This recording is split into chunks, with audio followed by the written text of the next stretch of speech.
사랑하는 성도 여러분, 한 주간 어떻게 지내셨습니까?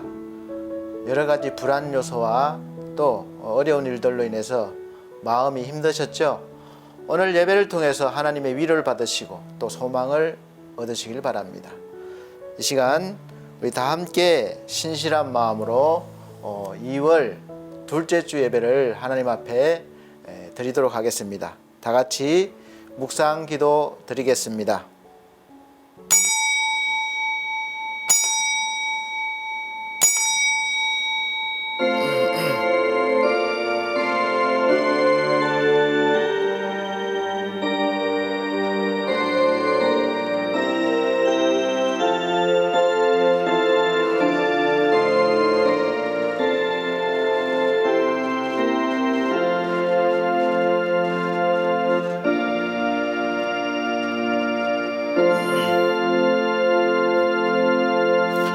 여호와여, 왕이 주의 힘을 인하여 기뻐하며 주의 구원을 인하여 크게 즐거워하리이다. 그 마음에 소원을 주셨으며 그 입술의 구함을 거절치 아니하셨나이다. 셀라.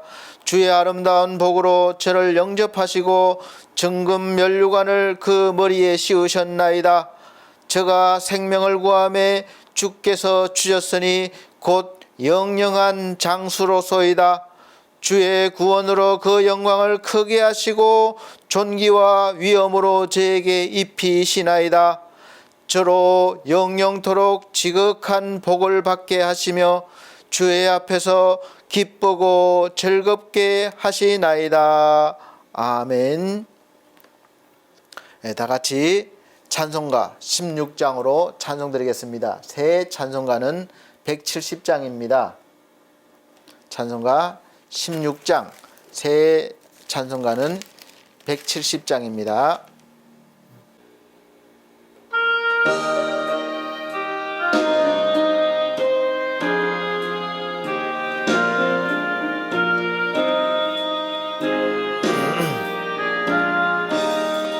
내 전은 살아 계시고 날 위해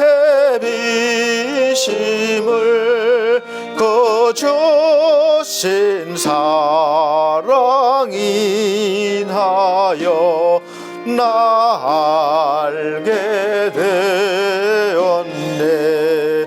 날 거룩하게 하려고 주 작정하신 일 그 누가 반대하리요. 곧 이루어지으시리. 주 다시 돌아오실 때 날 다하시고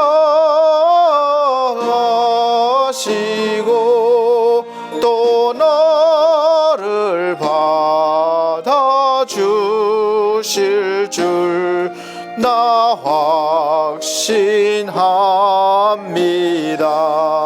내 안에 주님 계시고 주 안에 나 있어 그 한량 없는 기쁨과 참 안식 얻도다.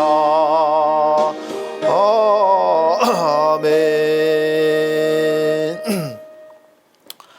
네, 이 시간은 성시교독 시간입니다. 성시교독 찬송가 뒤에 성시교독 교독문 7번입니다. 새 성경책은 10번입니다. 교독문 7번, 새 성경책은 10번.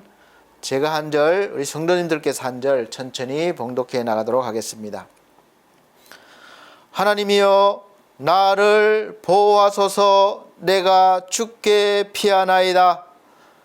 내가 여호와께 아뢰되 주는 나의 주시오니 주 밖에는 나의 복이 없다 하였나이다. 땅에 있는 성도는 존귀한 자니 나의 모든 즐거움이 저희에게 있도다. 다른 신에게 예물을 드리는 자는 괴로움이 더할 것이라. 여호와는 나의 산업과 나의 잔의 소득이시니 나의 분깃을 지키시나이다. 내게 줄로 재어준 구역은 아름다운 곳에 있으며 나의 기업이 실로 아름답도다. 나를 훈계하신 여호와를 송축할지라. 밤마다 내 심장이 나를 교훈하도다. 내가 여호와를 항상 내 앞에 모시며 그가 내 우편에 계심으로 내가 요동치 아니하리로다. 아멘. 다 같이 사도신경으로 신앙고백 드리도록 하겠습니다. 나는 전능하신 아버지 하나님 천지의 창조주를 믿습니다. 나는 그의 유일하신 아들 우리 주 예수 그리스도를 믿습니다. 그는 성령으로 잉태되어 동정녀 마리아에게 나시고 본디오 빌라도에게 고난을 받아 십자가에 못 박혀 죽으시고 장사된 지 사흘 만에 죽은 자 가운데서 다시 살아나셨으며 하늘에 오르시어 전능하신 아버지 하나님 우편에 앉아 계시다가 거기로부터 살아있는 자와 죽은 자를 심판하러 오십니다. 나는 성령을 믿으며 거룩한 공교회와 성도의 교제와 죄를 용서받는 것과 몸의 부활과 영생을 믿습니다. 아멘. 찬송가 49장 새 찬송가는 482장입니다. 다 같이 찬송 들으신 후에 기도하는 시간 갖도록 하겠습니다. 찬송가 49장 새 찬송가 482장입니다.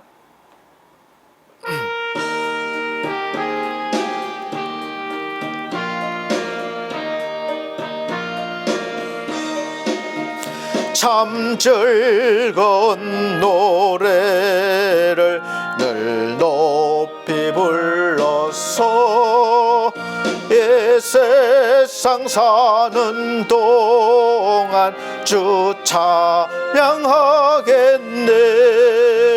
축복의 산에 올라 멀리 바라보니 나 건너갈 요단강 뚜렷이 보이네. 참 아름다운 노래 늘 높이 부르세. 하늘의 소망주 신주 찬양하여라. 참 아름다운 노래 다 함께 부르세. 하늘의 기쁨 주신 주 찬양하여라. 참 즐거운 노래를 늘 높이 불러서 내 영혼 구원하신 주 찬양하겠네.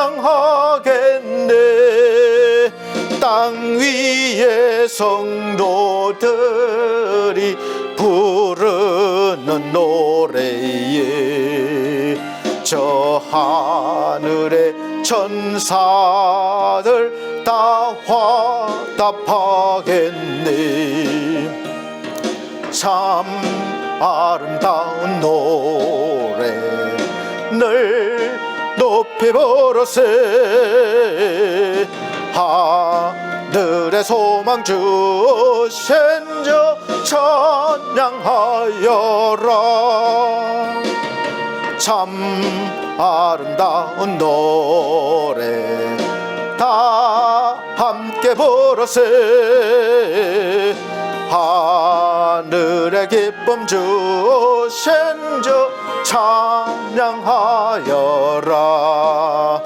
참 즐거운 노래를 늘 높이 불러서 만왕의 왕 되신 주 나 찬양하겠네. 거룩한 하늘 노래 들려올 그때에 참 그립던 주님을 반가이 대하리. 참 아름다운 노래 늘 높이 부르세. 하늘의 소망 주신 주 찬양하여라. 참 아름다운 노래 다 함께 부르세. 하늘의 기쁨 주신 주 찬양하여라.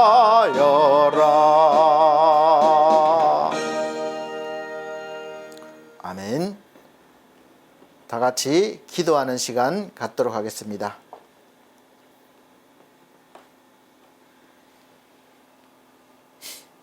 우리 아버지 하나님을 찬양합니다.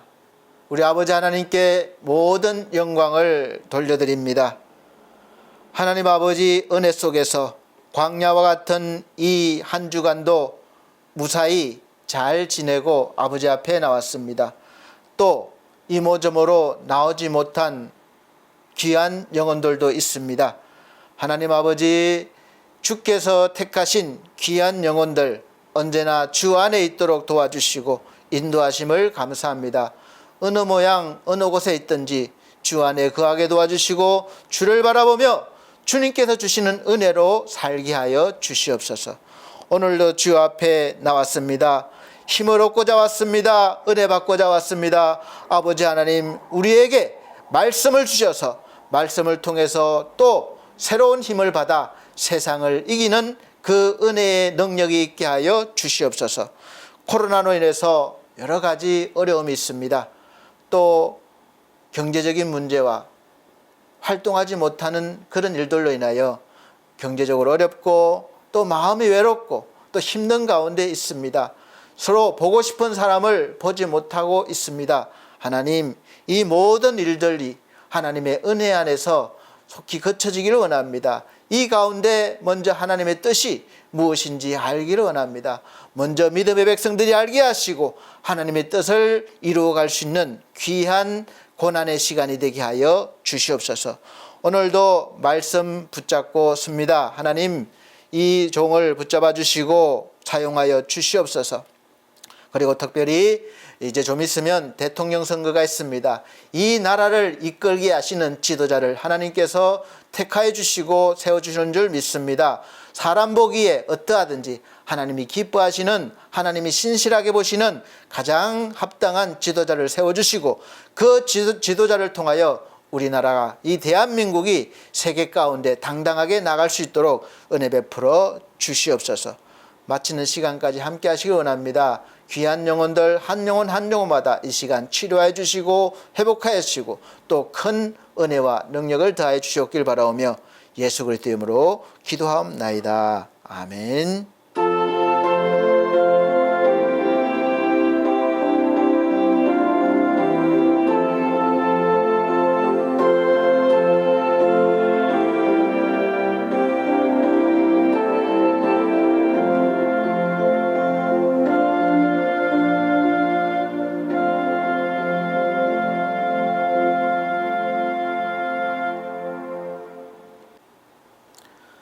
네, 감사합니다.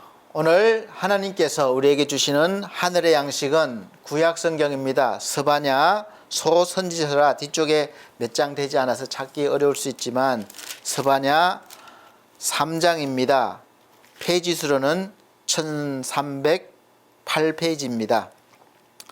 스바냐 3장 1309페이지 14절로 17절 말씀입니다. 스바냐 3장 14절부터 17절 말씀 제가 천천히 봉독해 드리도록 하겠습니다. 시온에 따라 노래할지어다. 이스라엘아 기쁘게 부를지어다. 예루살렘 따라 전심으로 기뻐하며 즐거워할지어다. 여호와가 너의 형벌을 제하였고 너의 원수를 쫓아내었으며 이스라엘 왕 여호와가 너의 중에 있으니 내가 다시는 화를 당할까 두려워하지 아니할 것이라. 그 날에 사람이 예루살렘에게 이르기를 두려워하지 말라. 시온아 내 손을 늘어뜨리지 말라. 너의 하나님 여호와가 너의 가운데 계시니 그는 구원을 베푸실 전능자시라. 그가 너로 인하여 기쁨을 이기지 못하여 하시며 너를 잠잠히 사랑하시며 너로 인하여 즐거이 부르며 기뻐하시리라 하리라. 아멘. 네, 반갑습니다. 우리 성도님들 또 한 주간 잘 지내셨습니까? 여러 가지 들려지는 소식들 속에서 불안하시지 않으셨는지요? 코로나 감염 소식이 점점 이제 가까이 실감나게 느껴지고 있는 때입니다. 우리 가족이나 또 친분 있는 사람들도 많이 감염됐다는 소식을 듣게 됩니다. 그러나 다행인 것은 증상이 심한 경우는 많이 없고 감기 초기 증상을 이야기합니다. 그래서 그나마 다행이라고 할 수 있습니다. 오늘 우리가 이 어려움 속에서 하나님 말씀을 통해서 위로받으시고 또 문제를 해결받으시고 또 앞길을 우리가 어떻게 나가야 될지 깨달으시기를 예수 그리스도 이름으로 축복합니다. 오늘 말씀의 제목을 인생 매뉴얼이라는 제목으로 말씀을 선포하도록 하겠습니다. 오늘 스바냐 3장에서는 보면 예루살렘이 받을 형벌과 또 하나님의 보호에 대한 말씀을 주셨습니다. 사실 예루살렘 하면 하나님을 믿는 백성들의 믿음의 중심지라고 할 수 있습니다. 거기서 예배를 드리고 하나님의 은혜를 받고 이런 그런 중심지인데 그 예배 드리는 예루살렘이 믿음의 신실함을 지키지 못해서 이제 하나님이 형벌을 내리시고 또 형벌로 끝나는 것이 아니라 다시 하나님이 은혜를 베푸시고 보호해 주시겠다는 그런 말씀입니다. 그래서 오늘 우리가 봉독한 말씀은 이제 형벌을 그치시겠다, 보호하시겠다 그런 말씀이죠. 그래서 우리는 이 성경 말씀을 통해서 우리가 배워야 되는 것이 많습니다. 그래서 이 성경은 우리 신앙생활에 있어서 가장 귀한 매뉴얼입니다. 아무리 좋은 제품도 매뉴얼이 없으면 잘 사용할 수가 없습니다. 그래서 반드시 사용 방법을 배워야 되고 또 우리가 익혀야 됩니다. 이 매뉴얼이라는 말을 찾아보니까 기계나 컴퓨터 따위의 사용 방법이나 기능 등을 알기 쉽게 설명한 책이라고 되어 있습니다. 우리가 어떤 기계를 사면 제품을 사면 반드시 그 책자가 있어요. 거기에 보면 제품에 대한 설명과 또 사용 방법이 있습니다. 주의할 점과 또 어떻게 사용하라 다 있는데 그대로만 하면 큰 문제는 없습니다. 현재 우리가 싸우고 있고 겪고 있는 코로나의 상황에 대처하는 대응 매뉴얼이 각국마다 또 우리나라도 수시로 변하고 있습니다. 혼란스럽죠. 왜 그런가 하면 지금까지 이런 일들을 겪어보지 못했기 때문에 제대로 된 대응 매뉴얼이 없습니다. 그래서 수시로 바뀌고 있고 거기에 어려움을 겪고 있는 것이죠. 사실 우리가 살고 있는 사회는 아주 작은 것부터 큰 것까지 법까지 친다면 이런 매뉴얼, 수많은 규칙과 매뉴얼이 있어서 우리가 지켜야 되고 또 상당한 도움을 받고 있기도 합니다.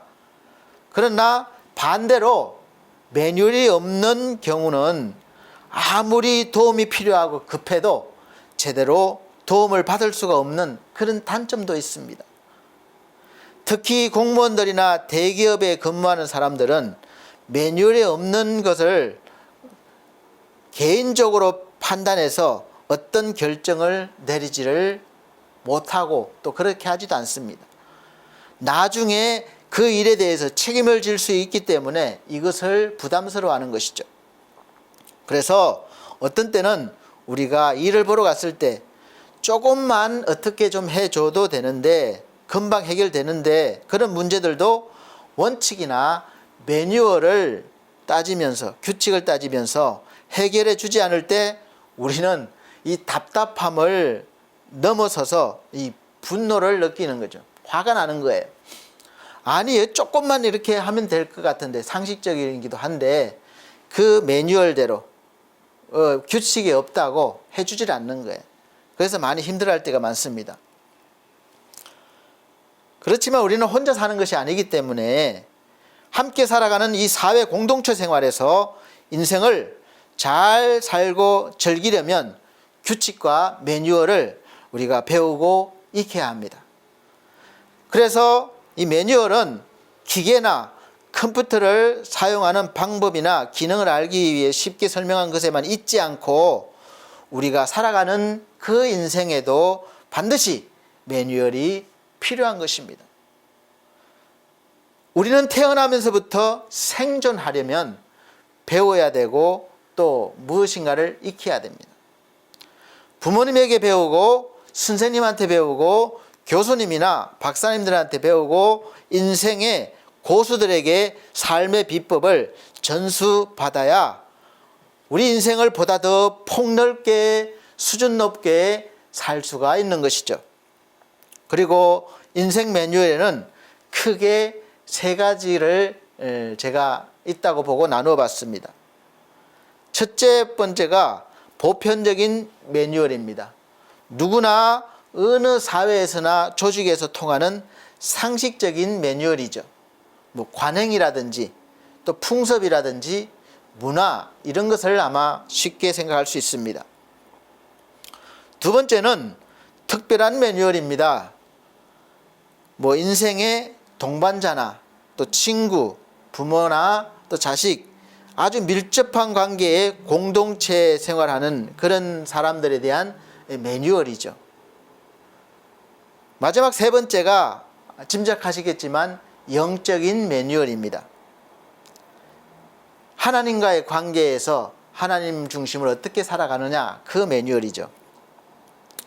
첫 번째 보편적인 매뉴얼은 그 중에서 제일 공평한 것은 아마 그 중에 하나는 시간이라고 봅니다. 시간을 잘 사용하는 방법을 배워야 되는 것이죠. 누구에게나 똑같이 주어지고 결국은 이 세상에서 그 시간 동안 살다가 죽음을 맞이한다는 것입니다. 이 보편적인 매뉴얼은 바로 특별한 매뉴얼로 연결이 되는 경우가 많습니다. 이 어느 누구에게나 공평하게 주어지는 시간 속에서 아주 우리는 특별한 인생을 만들어 가야 하는 것이기 때문에 그렇습니다. 사람과의 관계, 가족과의 관계 속에서 또 사회 속에서 관계를 잘 가지고 또 유지해야만 나름대로 성공적인 인생을 살아갈 수가 있는 것이죠.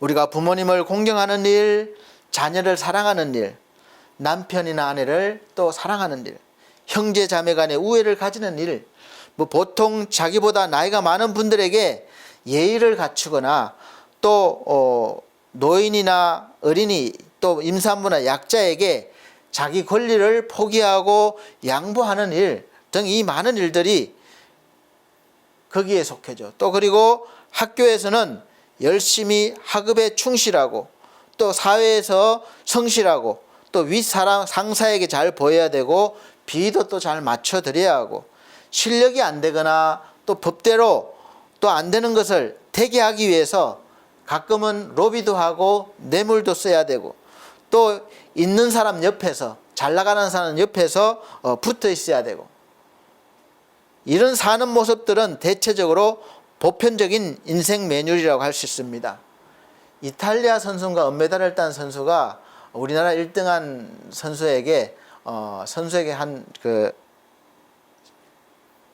한 말이 아니라 선수를 빗듯 한 말이 있습니다.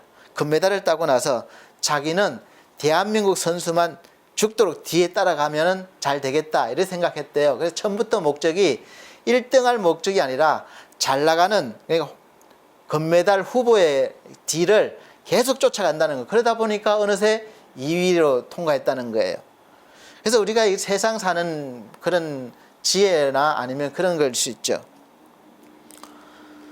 이렇게 사는 모습들은 대체적으로 우리가 보편적인 인생 매뉴얼이라고 할 수 있습니다. 여기에서 또 벗어나는 튀는 행동을 하는 사람은 비난받거나 인정받지 못합니다.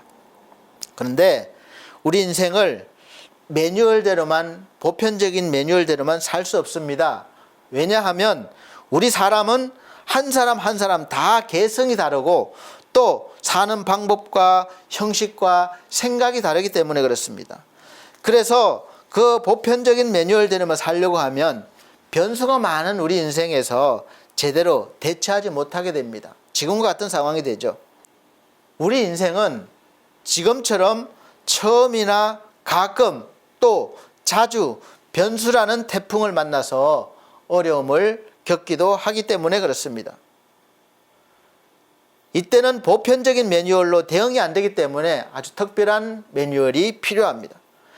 지진이나 태풍에 대응해서 대응 매뉴얼이 잘 되어 있는 나라 중 하나가 바로 일본이라고 할 수 있습니다. 일본은 강대국이기도 하지만 지진이나 해일에 대해서 그동안 많은 피해를 받고 그래서 나름대로 대응책을 잘 세운 나라이기도 합니다.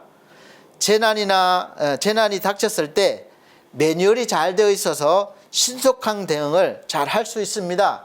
그런데 문제는 가끔 매뉴얼에도 없는 일들이 발생하면 우왕좌왕하면서 제대로 된 그 대응을 못하는 것입니다. 항상 이 매뉴얼대로만 대처하는 훈련이 되어 있었기 때문에 그런 거죠. 그래서 지금 전 세계적으로 불어닥친 이 코로나 바이러스의 광풍 앞에 세계 나라들이 매뉴얼에 없는 대응 방침을 세우다 보니까 말도 많고 또 매뉴얼이 그때그때 자주 바뀌는 것입니다. 그러나 이러한 일들도 경험이 쌓이게 되면 나름대로 이 대응 매뉴얼이 만들어져 가기 때문에 시간이 길어질수록 대처하는 방법도 발달해서 나중에는 아마 잘 대응하게 될 것이라고 믿고 있습니다. 그래서 두 번째로 특별한 인생 매뉴얼을 따로 배우고 익혀야 하는 것이죠. 우리 한 사람이 사랑하는 사람을 만나서 부부를 이룰 때는 서로에게 특별합니다. 다른 사람과 같지 않아요. 서로에게 특별한 거예요. 그렇기 때문에 부부가 서로 특별한 매뉴얼을 배우고 만들고 매뉴얼대로 해야 합니다. 그래야 가정이 평화롭고 잘 유지할 수가 있습니다. 부부가 서로에게 보편적인 매뉴얼대로 누구에게나 하는 것처럼 서로를 대한다면 이 부부는 오랫동안 관계를 지속하기 어려울 것입니다. 서로에게 특별하게 해주기를 바라기 때문에 그래요. 그래서 우리는 부부나 가족관계, 지인관계, 친구관계, 직장이나 사업적으로 마음적으로 이 밀접한 관계를 이루고 있는 사람들을 위해서 보편적인 매뉴얼보다 더 발전한 특별한 인생 매뉴얼이 있어야 합니다. 다시 말하면 더 신경 쓰고 더 잘 해야 한다는 거예요. 더 잘 챙겨줘야 한다는 것이죠. 유치원은 집에 있을 때와는 다릅니다. 학교는 유치원 때와는 또 달라요. 회사나 사회 여러 조직은 학교 때와 또 다를 수가 있습니다. 그래서 그때그때 필요에 따라서 특별한 매뉴얼을 관계자나 관련된 그런 사람들에게 배우고 우리가 익혀야 합니다. 그렇게 하면 대부분은 가족관계나 사회 속에서도 국가 속에서도 나름대로 살아가는데 큰 어려움을 없을지도 모르겠습니다. 그런데 하나님을 믿는 우리 그리스도인들에게는 앞에서 말씀드린 이 보편적인 인생 매뉴얼이나 특별한 인생 매뉴얼만 가지고 살아갈 수가 없어요. 왜냐하면 하나님은 그렇게 사는 것을 기뻐하시지 않기 때문에 그렇습니다. 이 매뉴얼은 세상 사람들과 똑같이 사는 것이기 때문에 그렇습니다. 성경에서 세상이란 표현이나 세상 나라, 문화 등은 사실 하나님이 만든 것이고 허락하신 것이긴 하지만 죄로 인해서 이미 타락하고 물들어 있기 때문에 언제나 하나님을 대적할 수밖에 없습니다. 그래서 하나님을 대적하는 반대 세력을 나타낼 때 세상, 그렇게 나타내는 거죠. 그래서 하나님은 그런 세상에서 개인이나 민족을 따로 부르시고 세상과 구별된 존재, 거룩한 존재로 세우시고 하나님의 의를 그를 통해서 나타내시고 죄를 종식시키시기를 원하시는 것이죠. 의로 살아가기를 원하는 거예요. 그래서 가장 대표적인 예로 세상 나라를 대표하는 이 애굽이란 땅에서 하나님께서 택하신 선민인 이스라엘 백성들을 출애굽, 탈출시킨 것이죠. 우리 그리스도인에게는 영적인 매뉴얼이 더 추가되어 있다는 것입니다. 우리가 이 세상에 속해 있고 살아가기 때문에 이 보편적인 매뉴얼이나 특별한 매뉴얼도 반드시 필요하고 사용하고 있지만 이 하나님의 백성으로서 하나님 백성답게 살기 위한 이 믿음의 매뉴얼, 즉 영적인 매뉴얼이 어쩌면 더 중요한 상위에 차지합니다. 그래서 오늘 현실을 살아가는 우리에게 앞에 두 매뉴얼을 넘어서서 영적인 인생 매뉴얼이 세 번째로 추가되고 제일 위에 서야 합니다. 다른 어떤 인생 매뉴얼보다 한 단계 더 높은 영적인 수준이기 때문에 그렇습니다. 세상에 살면서 세상에 속해 있지만 천국 백성으로서 영적인 삶도 살아가야 하기 때문에 그렇습니다. 하나님께서도 우리가 현실에서 우리가 살아가려면 돈이 필요하고 물질이 필요한 것을 다 아시고 계십니다. 그리고 그렇게 살아가게 하시기 위해서 때로는 물질의 복도 많이 주셔서 부자가 되게도 하십니다. 그러나 분명히 말씀하셨습니다. 신명기 8장 3절 말씀에 너를 낮추시며 너로 줄이게 하시며 또 너도 알지 못하며 내 열조도 알지 못하던 만나를 내게 먹이신 것은 사람이 떡으로만 사는 것이 아니요 여호와의 입에서 나오는 모든 말씀으로 사는 줄을 너로 알게 하려 하심이니라. 아멘. 이 말씀을 예수께서 다시 한번 상기시켜 주셨습니다.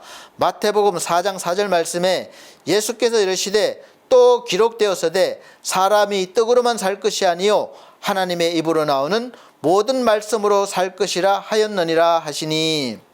아멘. 왜 다시 예수께서 그 아주 오래전에 기록된 하나님의 말씀을 다시 인용해서 말씀하셨을까요?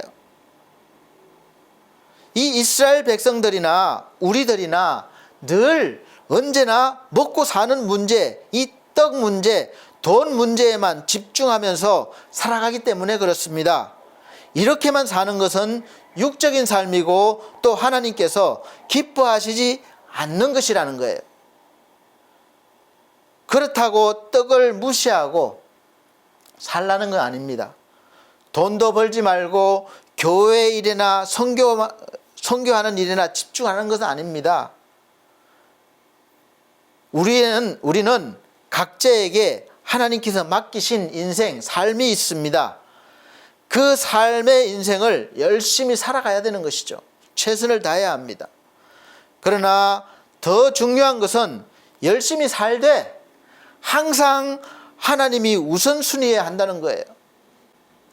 그래서 하나님은 항상 이스라엘 백성들을 향해서 이렇게 살아라,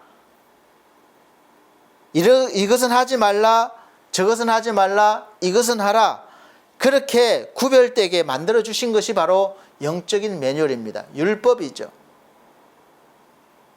하나님의 윤례와 규범입니다.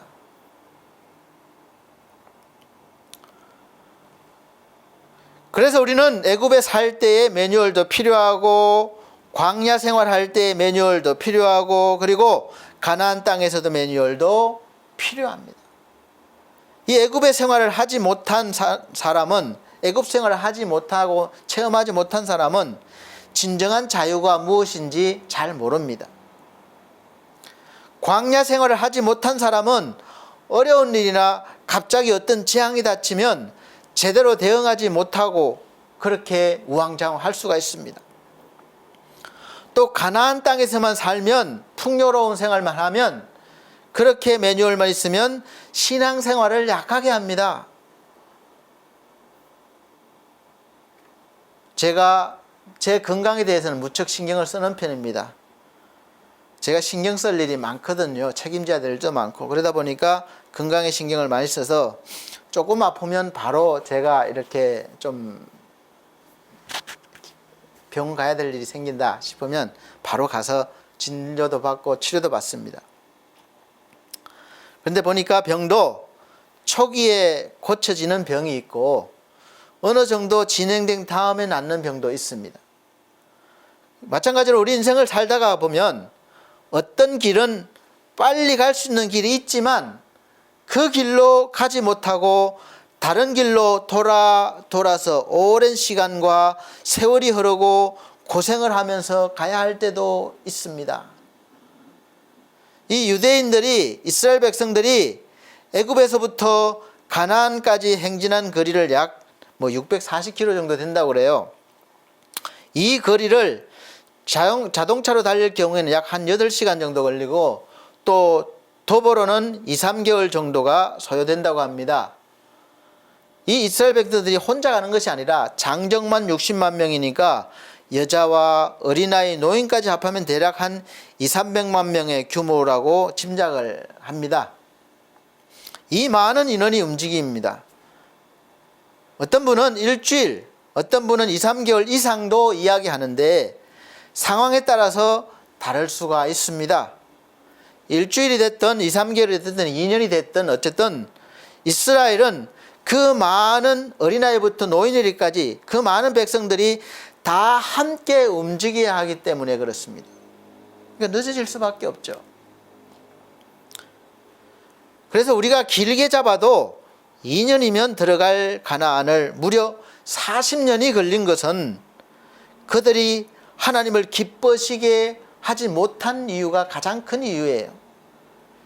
기뻐시게 못했다는 것은 하나님이 주신 영적인 매뉴얼대로 살지 못하고 이 육적인 세상적인 매뉴얼대로만 살려고 했기 때문에 그 매뉴얼을 바꾸어 주시려고 무려 40년을 광야에서 생활하게 하시면서 훈련시키신 거예요. 너를 낮추시며 내가 순종하는가 안 하는가 본다는 것이죠. 이스라엘이나 우리나 사실은 어려운 일이 있으면 광야가 생기면 빨리 벗어나서 가나안으로 들어가기를 바라는 마음은 누구나 똑같습니다. 광야 생활은 너무도 힘들기 때문에 그래요. 여러분 지금 힘들지 않습니까? 그런데 그들이 계획과 생각하는 것과는 차이가 너무도 나서 무려 40년을 광야에서 생활한 것입니다. 우리 생각대로라면 나름대로 온갖 지식과 경험을 동원해서 광야를 벗어나려고 거대한 프로젝트를 세우기도 하고 실행하기도 하면 되지 그렇게 오랫동안 있을 필요가 있느냐 이렇게 할지도 모르겠습니다. 그러나 이런 방법은 그냥 누구나가 또 훈련받은 사람이 세울 수 있는 보편적인 특별한 사람이 세우는 인생 매뉴얼이. 그런데 그렇게 빨리 갈 수도 있습니다. 그렇게 빨리 광야를 벗어나는 길도 항상 전제 조건이 있는데 바로 하나님이 기뻐하시면이라는 그런 조건이 전제가 있습니다. 그런데 이스라엘 백성들이 하나님이 기뻐하실 수 있는 말과 행동이 준비가 안 된 것입니다. 꼭 말을 해도 부정적인 말, 불평, 불만과 원망을 하고 불신앙의 행동을 했기 때문에 그렇습니다. 사실 보면 어느 조직에서든지 단체에서든지 회의할 때 보면 항상 부정적인 말을 하는 사람이 있어요. 항상 반대, 안 되면 또 이렇게 하는 사람들이 있습니다. 그래서 생각 자체가 늘 그런 거예요. 부정적인 게 맞춰져 있는 거예요. 그러니 하나님 기뻐하시지 않죠. 그래서 하나님은 계속해서 이스라엘 백성들을 광야에서 돌게 하면서 그 불신앙을 버리고 하나님에 대한 믿음을 주시고자 기적도 보여주시고 말씀으로 어떻게 살 것인지 확실한 영적인 매뉴얼을 주셔서 지도자들을 통해서 배우고 익히며 살게 했습니다. 이 이스라엘 백성들이 배운 대로 믿음을 가지고 행동했다면 아마 빨리 40년보다 훨씬 빨리 광야를 벗어날 수 있었을 것입니다. 이 일은 우리 인생에서도 그대로 오늘날 똑같이 일어나고 있습니다.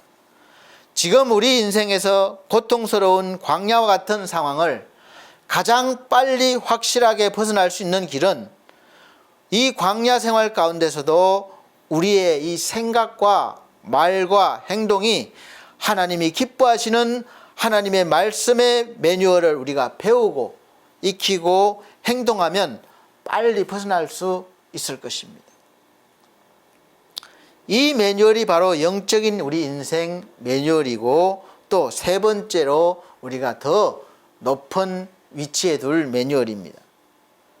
사랑하는 성도 여러분, 지금 여러분은 하나님을 기쁘시게 하고 계십니까? 하나님이 기뻐하시는 생각을 하고 계십니까? 하나님께서 기뻐하시는 말을 하고 계십니까? 하나님께서 기뻐하시는 행동을 하고 살아오셨습니까? 일주일 동안 한번 되돌아보세요. 중요한 것은 지금 내가 어려운가 편안한가 그것이 아닙니다. 늘 우리는 하나님이 기뻐하시는 사람이 되어야 한다는 것입니다. 그래서 어떻게 기뻐하시게 할지를 말씀으로 하나님께서 매뉴얼을 만들어 주신 대로 우리가 배우고 살아가는 것이에요. 골로새서 3장 17절 말씀에는 또 무엇을 하든지 말에나 일에나 다 주 예수의 이름으로 하고 그를 힘입어 하나님 아버지께 감사하라. 고린도전서 10장 31절 말씀에는 그런즉 너희가 먹든지 마시든지 무엇을 하든지 다 하나님의 영광을 위하여 하라. 바로 이런 말과 행동이 하나님을 기쁘시게 하는 삶이라는 것입니다. 여러분이 지금 이렇게 영적인 매뉴얼대로 살고 계시다면 지금 여러분의 상황이 비록 광야 같은 어려움에 처해 있다 할지라도 속히 벗어날 수 있을 것입니다. 아니 또 여전히 광야에 있다 할지라도 얼마든지 이 광야 같은 생활 속에서도 하나님의 은혜를 맛보고 누리며 그렇게 살 수 있기 때문에 지금처럼 이렇게 죽을 것처럼 힘들지 않을 것입니다. 이것을 이겨내고 견딜 수 있는 힘이 주어졌기 때문에 그렇습니다. 광야를 벗어날 수 있는 매뉴얼은 바로 이것입니다. 우리는 하늘의 양식을 먹어야 돼요. 그리고 그 하늘의 양식을 먹고 힘을 얻어서 하나님의 말씀의 인도하심을 따라 받는 것이죠. 그러니까 성령의 인도함을 따라 사는 사람들이 말씀의 인도함을 따라 사는 사람들이에요. 고린도전서 10장 1절로 4절 말씀에 형제들아 너희가 알지 못하기를 내가 원치 아니하노니 우리 조상들이 다 구름 아래 있고 바다 가운데로 지나며 모세에게 속하여 다 구름과 바다에서 세례를 받고 다 같은 신령한 식물을 먹으며 다 같은 신령한 음료를 마셨으니 이는 저희를 따르는 신령한 반석으로부터 마셨음에 그 반석은 곧 그리스도시라. 아멘. 하나님은 아무것도 없는 광야에서 하늘에서 날마다 신령한 만나를 내려주셨고 목이 마를 때는 반석을 가르셔서 신령한 생명수를 마시게 하셨습니다. 이 신령한 만나와 신령한 음료는 오늘날 바로 하나님의 말씀과 예수 그리스도를 말씀하고 있습니다. 그래서 반석에서 물이 솟아나와서 이스라엘 백성을 살렸듯이 예수 그리스도를 통해서 생수가 흘러나와서 우리를 살린다는 말씀입니다. 예수께서 말씀하셨습니다. 요한복음 7장 38절 말씀에 나를 믿는 자는 성경의 이름과 같이 그 배에서 생수의 강이 흘러나오리라 하시니. 아멘. 우리는 하나님의 말씀으로 거룩하게 되고 예수 그리스도로 나오는 이 생수로 끊임없이 목을 축이고 살면서 영생을 얻는 것입니다. 예수 그리스도의 선한 일꾼이 되어서 말씀으로 양육을 받고 영적인 매뉴얼에 따라서 영의 사람으로 살아갈 때 하나님은 우리를 기뻐하십니다. 하나님이 기뻐하시면 광야도 벗어나게 되는 것입니다. 영적인 매뉴얼대로 살아가려면 우리의 힘만으로는 안 되기 때문에 반드시 하나님의 말씀이 우리 속에 있어야 합니다. 말씀이 우리 속에 있다는 것은 성령이 함께 계시다는 거예요. 그래서 그 인도함을 따라서 힘을 받아서 얻어서 살아가야 하는 것입니다. 하나님의 말씀이 우리 속에 있을 때 성령께서 말씀을 통해서 큰 변화와 역사를 이루어 가시는 것입니다. 광야에서 매일 매 순간 하나님을 의지하지 않을 수 없기 때문에 매일매일을 기적을 체험할 수 있고 하나님의 인도하심을 보고 체험할 수 있는 그런 강점도 있는 것입니다. 그래서 고난이 유익이라는 거예요. 그 반면에 가나안은 일단 광야보다 모든 것이 풍성합니다. 풍요롭습니다. 그래서 그날이 아니라 이제 곡식도 저장을 해놓고 그렇게 먹고 살 수 있고 문화생활도 할 수 있기 때문에 얼마든지 인생을 즐기면서 살 수 있었습니다. 그래서 항상 하나님을 바라보고 의지해야 되는데 문제가 생긴 것이죠. 바로 그 풍족함으로 인해서 오히려 영적인 매뉴얼을 잊어버리고 다시 세상에서의 보편적인 매뉴얼과 특별한 매뉴얼로만 살려고 하는 것입니다. 그러면 성도로서의 삶의 의미가 없는 것이고 하나님이 기뻐하지 않으십니다. 그렇게 되면 바로 또 광야 같은 생활을 하게 되는 것입니다. 풍족한 가운데서도 하나님이 주신 것임을 우리가 알고 그래서 11조를 드리는 거예요. 온전한 11조를 드리고 안식일을 지키고 하나님을 의지하고 살지 못했기 때문에 바벨론으로 잡혀갔습니다. 포로로 잡혀갔어요. 그래서 우리는 기도를 하더라도 이 광야에서 빨리 벗어나게 해달라는 기도보다는 하나님께서 이 광야를 통해서 우리에게 나에게 무엇을 원하시는지를 먼저 묻고 말씀을 묵상하고 하나님의 뜻을 먼저 알아야 합니다. 그래야 빨리 벗어날 수 있어요. 이스라엘이 예루살렘에서 태만하게 신앙생활을 하다가 예루살렘이 무너지고 바벨론 포로로 잡혀갔을 때 그들이 고난 가운데 있었지만 오히려 거기에서 회당도 짓고 모여서 말씀을 듣고 성경 말씀을 공부하고 하면서 성경 말씀이 정리가 되고 하면서 이 예루살렘 중심에서 성전 중심에서 각자 이제 회당 중심이나 가정 중심의 이제 그런 신앙 매뉴얼이 된 것이죠.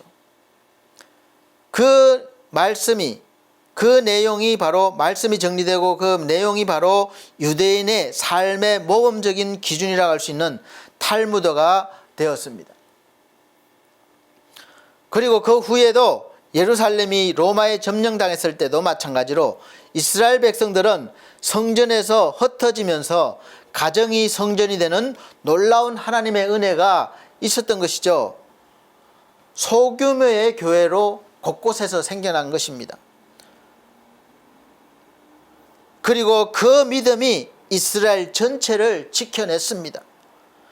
지금 우리나라와 전 세계가 코로나의 어려움이 닥쳤지만 지금 우리 교회도 마찬가지로 모여서 모든 신앙생활을 해왔던 예배당 중심에서 이제는 모일 수가 없게 되었습니다. 벌써 2년째죠. 우리 한국교회는 그동안 너무 이 예배당 중심의 교회만 강조되고 성장되어 왔기 때문에 그 반대로 오히려 가정에서의 신앙생활과 가정교회로서의 기능을 많이 잃어버리게 되었던 것입니다. 신앙교육을 부모가 해야 되는데 부모가 하는 것이 아니라 교회에 아예 맡기고 의존해서 집에서 집 밖에서 신앙생활을 잘 하느냐보다는 교회에서만 열심히 하면 되는 것처럼 되어버렸습니다. 그래서 무엇을 하든지 다 교회인 이 예배당 위주가 되었고 또 자녀들 신앙교육부터 시작해서 뭐 수련회, 성경 공부 등등 거의 대부분 예배당에서 모여서 시작부터 마치는 순간까지 다 그렇게 진행되었습니다. 그런데 그렇게 교회에서 참여할 때는 영적으로 충만한 것 같았는데 집으로 돌아가면 얼마 안 가서 또 그 충만함이 사라지고 다 식어버리는 겁니다. 그래서 신앙생활을 제대로 하지 못하는 거죠. 이것이 반복해 온 것이죠. 그러다 보니 신앙생활을 가정이나 사회에서 또 자기가 속한 곳에서 잘해서 하나님의 빛을 드러나게 해야 되는데, 말씀이 나타나게 되는데, 가정이나 사회에서는 거의 빛을 발하지 못하고 교회에서만 찬란한 빛을 발하게 되는 것이죠. 그래서 교회만 성장한 것입니다. 그 결과로 한국에서 이제는 유독 교회만 왕따 아닌 왕따가 된 것 같은 상황이 되는데 그 큰 영향을 주었다고 생각합니다. 부정할 수 없을 거예요. 그래서 성도들이 교회에서의 생활과 일상생활에서의 삶이 전혀 다른 것을 보면서 교회와 성도들은 신뢰를 얻지 못하고 오히려 비난의 대상이 된 지 오래되었고 또 인정받지 못하는 결과로 이어지고 있는가 생각됩니다. 그런데다가 이 코로나 상황이 닥치면서 그마저 교회에 모이지 못하는 시간이 길어지다 보니까 모여서 할 수 있는 일들이 점차적으로 줄어들면서 교회는 그야말로 이 멘붕 상태로 빠져들 수밖에 없습니다. 충격을 받은 것이죠. 지금은 나름대로 이 상황에 대응하고 있지만 여전히 힘에 겨워하는 모습이 지금 우리 교회 현실의 모습이고 또 우리 한 사람 한 사람 성도의 모습이기도 합니다. 사랑하는 성도 여러분, 지금 여러분 한 사람 한 사람이 믿음을 어떻게 잘 지켜나가고 또 훈련받고 계십니까? 그래도 다시 모일 때까지 소망을 가지면서 가정에서 개인 처소에서 열심히 기도하고 말씀 읽고 묵상하고 또 동영상 찾아서 우리 내 영에게 영양을 양식을 잘 공급하고 계십니까? 아니면 아예 손 놓고 어떻게 되겠지라는 심정으로 지내고 계십니까? 이러한 때에 우리는 실망하고 빨리 이 광야와 같은 상황에서 벗어나기를 바라기보다는 우리도 이제 나부터 믿음으로 바로 서고 우리의 가정이 교회가 되어서 하나님의 말씀을 통해서 더 깊어지고 넓어지는 그런 영적인 믿음의 발전을 이루어야 하고 또 계속 영적인 매뉴얼대로 훈련을 받아야 합니다. 앞으로 이 코로나가 거쳐지고 다시 모여지더라도 이 가정교회는 그대로 유지가 되어야 하고 직장이 교회가 되어야 하고 또 삶의 터전이 교회가 되게 해야 합니다. 그것이 얼마든지 가능한 게 이제 온라인으로 예배, 성경 공부, 양육 다 되고 있기 때문에 그렇습니다. 어디서든지 교회가 되는 것입니다. 그래서 이 새로운 모형의 교회가 생겨나게 된 거죠. 예전 같으면 상상할 수도 없었습니다. 지금은 그래도 대면 예배를 드려야 한다, 비대면 예배도 괜찮다 하는 논란이 있지만 아직까지는 있지만 이 흐름 역시 누구도 막을 수도 바꿀 수도 없을 것입니다. 결국은 이 온라인을 통해서 교회의 모습들이 아주 다양하게 나타나고 발전할 것입니다. 이 흐름 역시 하나님의 섭리와 역사하심 속에 있다고 믿고 있습니다. 그래서 우리 반석교회도 다 만들어진 이 온라인 교회를 잘 운영할 수 있어야 하고 운영할 수 있는 각 분야별 일꾼들이 필요합니다. 누구라도 이단만 아니면 얼마든지 협력해 주실 수 있을 것입니다. 제가 인정하고 또 우리 홈페이지 사용을 할 수 있게 해드리겠습니다. 제가 이 온라인 예배를 교회를 만들 때 뭐 참고할 만한 그런 것을 보지 못해서 되게 힘들었습니다. 그래서 우리 함께 협력해 주신 우리 김성곤 형제님 계신데 같이 이렇게 했는데 프로그램은 다 우리 그 형제님이 만들어 주셨죠. 그래서 상당히 힘들었습니다. 그래도 제법 잘 만들어졌으니까 우리 성도님들도 관심을 가지고 홈페이지 들어오셔서 좀 할 수 있는 것은 얼마든지 올려드릴 테니까 그렇게 활용하시고 그 교회가 온라인 교회가 활성화될 수 있도록 해주시길 바랍니다. 예배당에 모여서 함께하면서 시너지 효과를 얻는 장점도 있지만 반대로 교회에서 여러 가지 시험을 받아서 교회를 떠나는 단점도 많았습니다. 그래서 가난한 성도가 생겨난 거예요. 안 나간다고요. 안 나가. 거꾸로 내면 가난. 그런데 이 온라인 교회의 단점은 모여서 할 수 있는 시너지 효과는 좀 적을지 모르지만 교회에서 시험 받아서 떠나는 일들은 훨씬 적은 장점도 될 것입니다. 그리고 직접 갈 수 없는 곳까지 쉽게 들어갈 수 있는 것입니다. 핸드폰만 있으면 어디서도 이 교회로 들어올 수 있고 교회를 통해서 받을 수 있습니다. 근데 문제는 얼마나 이 온라인 교회가 말씀 중심적이냐, 참된 교회냐 이것입니다. 왜냐하면 그만큼 이단에 속한 자들도 얼마든지 활용 가능하기 때문에 보는 사람들은 구별하기 힘들게 할 수가 있습니다. 지금 이 시기가 비록 광야 생활과 같은 고난과 어려움이 있지만 또 오히려 이러한 때에 오직 하나님만 바라볼 수밖에 없기 때문에 그동안 나태했던 믿음을 더 단련시키고 나를 위한, 우리를 위한 삶 중심에서 하나님이 기뻐하시고 영광 받으시는 그런 삶 중심으로 바뀔 수 있는 아주 중요한 시점이라고도 할 수 있습니다. 이제 코로나의 환란을 통해서 코로나가 끝난 후에 이제 새로운 시대, 새로운 교회를 우리가 먼저 만들어 가야 합니다. 하나님께서 기뻐하시고 거룩하신 뜻이 분명히 지금 이 시련 속에서 찾을 수가 있을 것입니다. 우리는 어떤 모습으로든지 그 일을 하면 되는 거예요. 그러면 이 환난과 고난의 광야도 다 지나가게 되는 것입니다.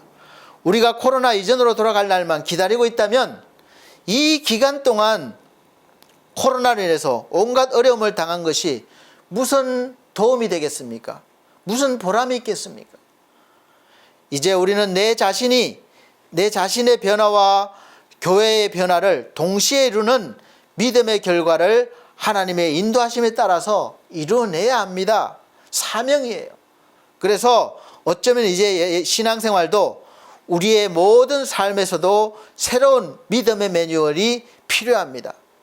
그 전에는 예배당 중심의 새벽 예배, 수요예배, 금요칠야 예배, 주일 예배, 교회 수련회, 교회 성경 공부, 교회 신앙 훈련 중심의 매뉴얼대로 살았다면 이제는 그 매뉴얼대로 살 수 없기 때문에 새로운 매뉴얼이 필요하고 이 매뉴얼은 교회에서 정해주는 대표적인 매뉴얼도 있겠지만 이제는 여러분 개개인이나 가정에서 이 삶의 라이프가 워낙 다양하고 복잡해졌기 때문에 각자의 개인이나 가정에 맞는 매뉴얼을 만들어야 합니다. 말씀 중심으로 만들어 보세요. 우리가 방학 때가 되면 꼭 내주는 숙제가 있죠. 시계를 걸어놓고 방학 중에 시간마다 무엇을 할 것인가 줄을 이렇게 그으면서 그 내용을 채워나가는 것입니다. 그것처럼 우리도 매일매일 그 내 삶의 그 시간 속에서 어떻게 기도하는 시간, 말씀 우리가 읽고 묵상하는 시간, 또 더 깊은 영적인 것을 연구하고 하는 그런 시간들을 만들어야 하는가? 그래서 더 풍성한 양의 양식을 위해서 무엇을 해야 되는가?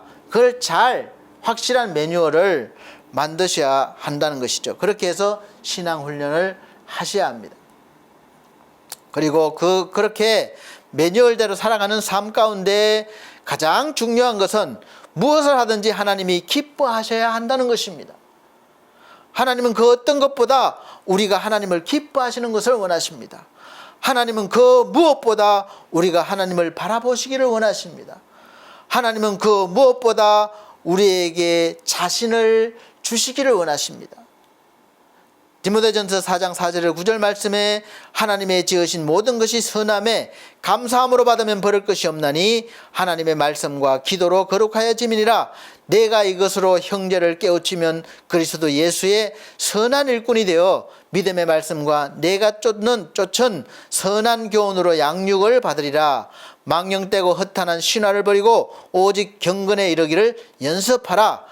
육체의 연습은 약간의 유익이 있으나 경건은 범사에 유익하니 금생과 내생에 약속이 있느니라. 믿보다 이 말이여 모든 사람들이 받을만 하도다. 아멘.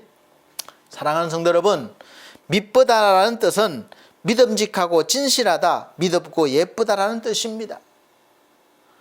하나님의 말씀이 믿음이 가십니까? 믿으십니까? 그러면 마음을 열고 말씀을 받으시길 바랍니다. 모든 사람들이 받을만 하다 말씀하셨어요. 오늘 설교 가운데 여러분에게 들려진 하나님의 말씀은 여러분의 인생에 또 다른 매뉴얼이 하나 추가되는 것이고 그 중에 또 최고 윗자리를 차지하는 것입니다. 광야 생활이 끝나는 것은 말씀드렸다시피 크게 두 가지 의미입니다. 첫째는 현실적으로 광야를 벗어나서 하나님께서 약속하신 풍요로운 땅 가나안으로 들어가는 것. 오늘날 우리가 빨리 이 코로나가 종식되고 평상시 일상으로 돌아가서 우리가 하고 싶은 것 마음대로 할 수 있는 것. 둘째는 비록 광야에 살지만 하나님 안에서 광야 생활도 살만한 곳이라는 믿음이 생겨서 그 속에서 하나님의 은혜를 누리면서 하나님을 기뻐하며 사는 것입니다. 비록 이 코로나가 오랫동안 지속되지만 이 가운데 어려운 가운데서도 하나님을 찾고 하나님을 기뻐하는 것, 하나님의 은혜로 사는 것입니다. 사랑하는 성도 여러분, 지금 우리가 현실적으로 코로나 바이러스로 인해서 많은 어려움을 당하고 겪고 있으면서 그로 인해서 경제적인 손실이 많아 아주 상황이 어렵게 되었습니다. 그래서 하루하루 고통 속에서 미래의 불안을 안고 살면서 이 광야 생활 같은 지금 이 상황이 하루속히 벗어나기를 바라는 마음들이 저나 여러분이나 다 같지만, 그러나 광야에서 우리가 깨닫고 배울 것이 분명히 있기 때문에 하나님은 광야로 우리를 들어오게 하신 것이고 지금도 걷게 하심을 믿음으로 깨달으시고 이 순간에도 하나님을 바라보시고 날마다 영적인 매뉴얼인 말씀을 받으셔서 하나님의 여러분의 인생 매뉴얼 최상위에 올려놓으시고 그 매뉴얼대로 살아보시기를 강력히 권해드립니다. 그러면 기뻐할 일이 전혀 없는 이 상황에서도 하나님께서 우리 마음에 두신 기쁨을 일으키셔서 하나님을 기뻐할 힘이 생기고 그 기뻐하는 힘은 우리의 삶의 위로와 큰 힘과 소망이 되어줄 것입니다. 다 이런 하나님의 은혜를 누리며 한 주간 살아가시기를 예수 그리스도로 축복합니다. 기도하겠습니다. 하나님 감사합니다. 어떠한 어려움에 처해 있든지 어떠한 상황이 있든지 모두가 우리가 하나님의 손안에 있음을 알고 또 이 시간 믿습니다. 우리 하나님, 우리에게 영적인 매뉴얼을 주셨습니다. 우리가 하나님의 말씀을 받아 말씀대로 살면서 이 모든 상황을 압도하며 나갈 수 있게 도와주시고 속히 우리가 하나님이 기뻐하시는 일을 감당해낼 수 있도록 은혜 베풀어 주시고 능력을 더하여 주시옵소서. 함께 하심을 감사드리며 예수님 이름으로 기도하옵나이다. 아멘. 네, 감사합니다. 이 시간은 봉헌의 시간입니다. 찬송가 432장, 새 찬송가 382장 찬송 드리시면서 준비하신 예물 드리도록 하겠습니다. 432장 새 찬송가 382장입니다.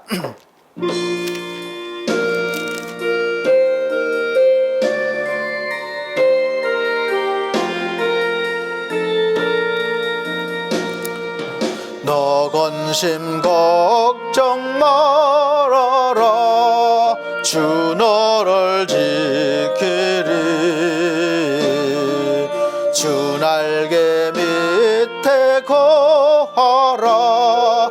주 너를 지키리 주 너를 지키리 아무 때나 어디서나 주 너를 지키리 늘 지켜주시리 어려워 낙심될 때에 주 너를 지키리 위험한 일을 당할 때 주 너를 지키리 주 너를 지키리 아무 때나 어디서나 주 너를 지키리 늘 지켜주시리 낯설건 미래 아시고 주 너를 지키리 구하는 것을 주시며 주 너를 지키리 주 너를 지키리 아무 때나 어디서나 주 너를 지키리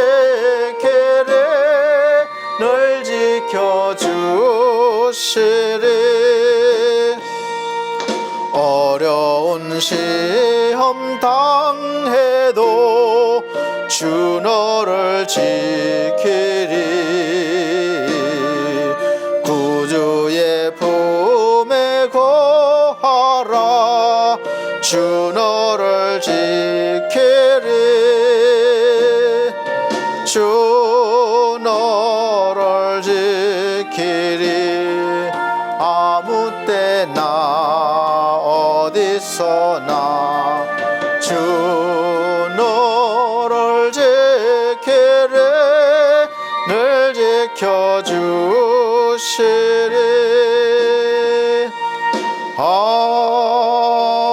아멘. 드려진 예배를 위해서 드려진 헌금을 위해서 기도드립니다.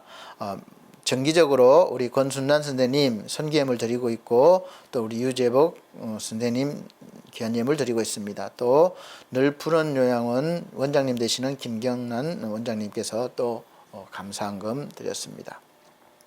또 우리 사랑하는 성도님들 귀한 예물 드렸습니다. 기도드립니다. 하나님 아버지께서 주신 모든 것을 인정하고 또 감사하며 11조 예물과 감사 예물 드렸습니다. 또 몸으로 마음으로 헌신하였습니다. 하나님 아버지 이 귀한 손길들 한 영혼 잊지 마시고 날마다 하나님의 은혜로 살게 하시며 모든 일 가운데 하나님 영께 영광 돌리는 존귀한 믿음의 삶을 사는 큰 복을 내려 주시옵소서. 예수 그리스도 이름으로 축복하고 기도하옵나이다. 아멘. 네, 감사합니다. 교회 앞에 광고 말씀드리겠습니다. 이 시간 함께 예배드린 모든 분들에게 감사드리고 또 하나님의 은혜가 충만하시기를 바랍니다. 22년도 교회 표현은 영의 사람으로 사는 사람, 사도행전 2장 14절로 17절 말씀입니다. 두 번째, 매주 주일 오전 11시에 예배를 영상으로 드립니다. 대면 예배 환경될 때까지 기도해 주시길 바랍니다. 세 번째, 성도들의 가정과 직장과 사업을 위해서 기도해 주시고 연약한 성도들 건강 회복과 믿음 회복을 위해서 기도해 주시기를 바랍니다. 특별히 차얼분 권사님 지금 요양병원으로 옮겼는데 좀 기도해 주시기를 바랍니다. 네 번째는 코로나 바이러스 예방을 위해서 청결 또 소독 또 마스크 착용, 거리두기 잘 해주시고 사실 제가 백신 접종에 대해서 계속 권면해 드리고 있지만 또 부작용이 있는 분들도 있고 두려운 분들이 있을 것입니다. 그런 분들은 굳이 제가 권해드리지 않습니다. 기도하시면서 마음의 감동대로 하시면 되겠습니다. 또 교회 홈페이지가 운영되고 있습니다. 설교 중에 잠깐 말씀드렸듯이 벌써 오래전에 이 코로나가 닥치기 전부터 우리는 이 시스템 시작한 거예요. 하나님이 주신 은혜죠. 그래서 혼자 이렇게 하고 있지만 제대로 되는 것입니다. 그래서 우리 혼자는 또 한계가 있으니까 각자 분야마다 필요한 분들이 손길이 필요합니다. 굳이 우리 반석교회 성도님들이 아니시더라도 사역자 되시는 분들이나 또 할 수 있는 분들은 연락 주시면 기꺼이 함께 협력하실 수 있는 마음이 되어 있으니까 연락 주십시오.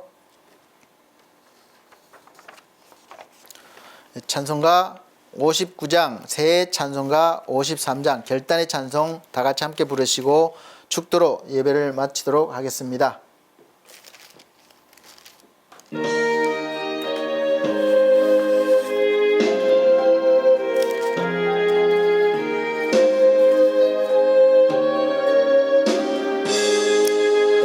성전을 떠나가기 전 머리를 숙일 때 주께서 함께 계시고 복 내려줘소서. 집으로 돌아가는 길 주동행하시고 내 모든 언행 심사를 다 지켜줘소서. 거룩한 날이 다가고 저녁이 되도록 주의 맘에 빗대사 늘 계시옵소서. 아멘.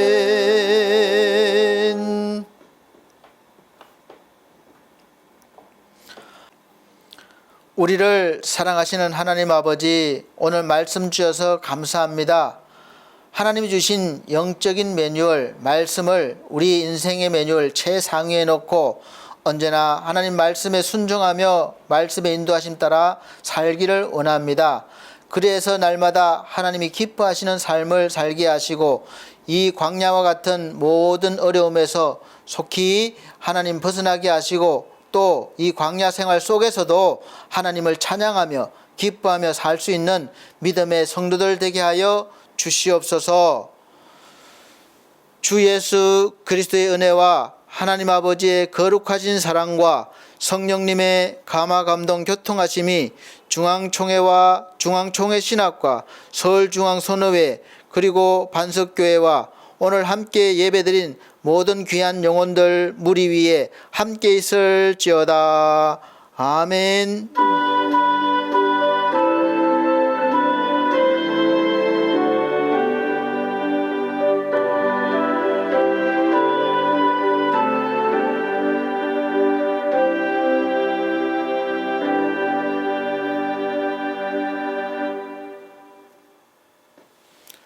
감사합니다. 하나님께 영광 돌립니다. 다음 주에 다시 뵙겠습니다.